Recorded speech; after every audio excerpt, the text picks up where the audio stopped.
Welcome to Megabot's world headquarters, the densest concentration of cutting-edge robotics research this side of the Mississippi. This is where the Megabot Mark II was born with the fires of American innovation and determination. We just finished tightening the last bolt on the Mark II, America's first fully functional, giant piloted robot. And because we're American, we've added really big guns.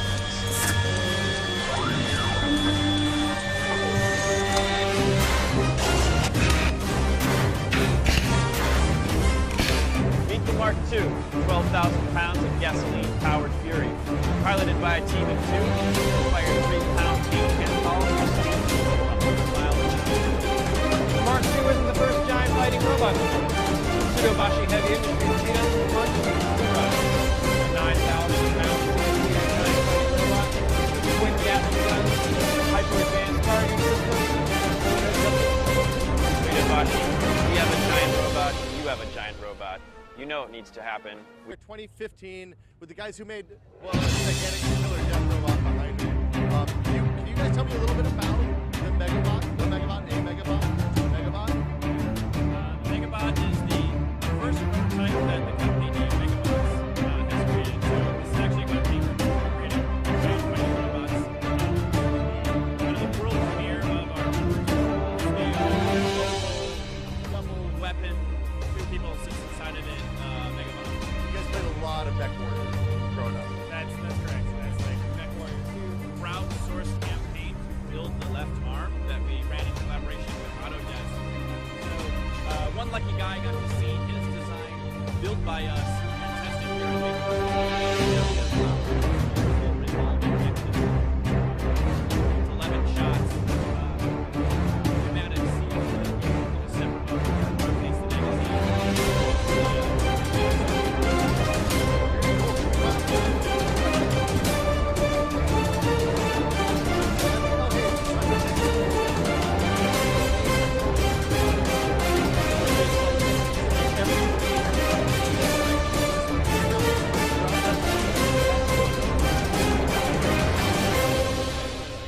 Joysticks tie both arms together so we can kind of point them in.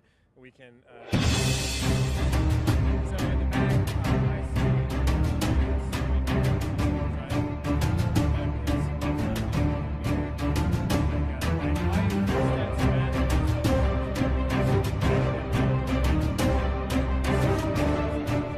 Have you thought about doing it?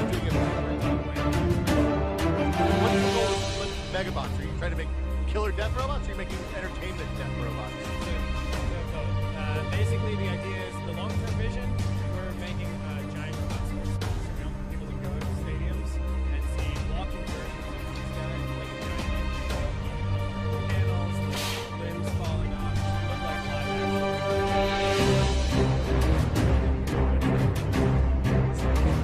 This is a dream I can get behind. Two people in the content. The person in the front is the gunner, and the person in the back is the typically in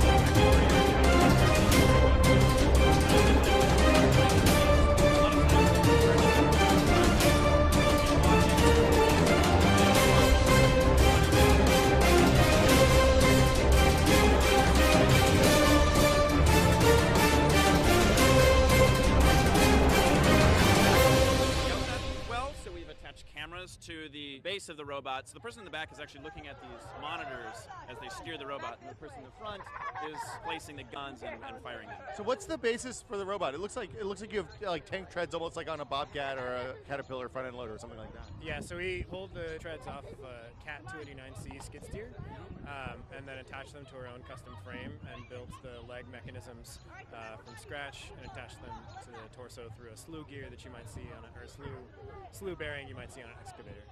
So then, how do you go about building like controls for stuff like this? Are you using like off-the-shelf microcontrollers? Are you doing all custom stuff? So the controls is actually like there's a valve stack-ups that we got from Danfoss. So they're just like proportional spool valves for the hydraulics. Those are controlled by a CAN open-enabled CAN controller that Miratron makes, and then there's actually a laptop in there that talks over the CAN bus to those Miratron controllers.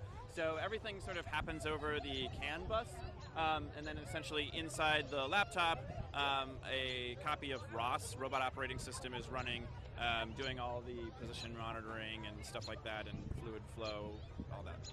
So it's not just a pure hydraulic or electronic system you're using. It's every bit about it smart. So the actuation is all hydraulic, but it is the controllers for those hydraulic actuators are electronically controlled. So then let's talk about Gdje god se on weapons. pojavi, nastane pometnja u ptičjem svijetu, mada on u stvari, kako mu i samo ime kaže, uglavnom lovi zmije, a između ostalih i Yeah, so strašnu the kobru. weapons are all pneumatic, meaning high pressure air. So these are like the biggest potato cannons, you know, the world has ever seen, but instead of potatoes we shoot giant paintballs. Imao sam utisak da This one ptica is actually oklijeva sa napadom. especially cool because we had a kind of crowdsourced campaign to build the left arm that we ran in collaboration with Autodesk. So one lucky guy got to see his design built by us and tested here at Maker Faire, and it's really a beautiful Čak ni za revolving orla zmijara, kobra mechanism. nije It holds 11 lak shots, and there's pneumatic seals that engage and a stepper motor that rotates the Izgleda da magazine. i on And it's instinktivno really osjeća da i pretty njemu prijeti impressive. velika opasnost od toga i smije napasti samo u nekom povoljnom trenutku, da bi izbjegao smrtonosne otrovne zube te naočarke. The main controller of well, spaceflight sims and every movie ever. It seems like. Is this what you're really using this to drive? That's awesome. Those are the gun positioners, right? So like the joysticks tie both arms together so we can kind of point them in. We can adjust them individually if we need to. So in the back, I see a little monitor that's right here that's helping me drive Ali, backwards. kad se dočepa zmije, više joj nema spasa. Instead, so Matt has electronic control of the arms. I actually have manual control over the tracks and the legs and the torso twists. Have you thought about doing it Onwards all the way through MechWarrior Online. What's the goal with the Megabots? Are you trying to make killer death robots? Or are you making Interesantno je entertainment posmatrati death sa robots? koliko preciznosti ora uklanja kovrine otrovne zube prije nego što počne da je komada. Giant robot sports league. So we want people to go to stadiums and see walking versions of these guys playing a giant game of paintball, blowing off armor panels, like limbs falling off. It should look like live action MechWarrior on a playing field with walking humanoids that are 15 feet tall, piloted by two people. This is a dream I can get behind. Two people in the cockpit? Temeljitost sa kojom on radi taj posao navodi na zaključak da ni orao zmijar nije imun na otrovove zmije i da bi u jednoj ovakvoj borbi mogao i smrtno nastradati. And then you keep walking, and you're not really paying attention to where the mech is walking, and you run into all kinds of buildings and other players and stuff like that. So we wanted to separate those two roles so that each person could focus.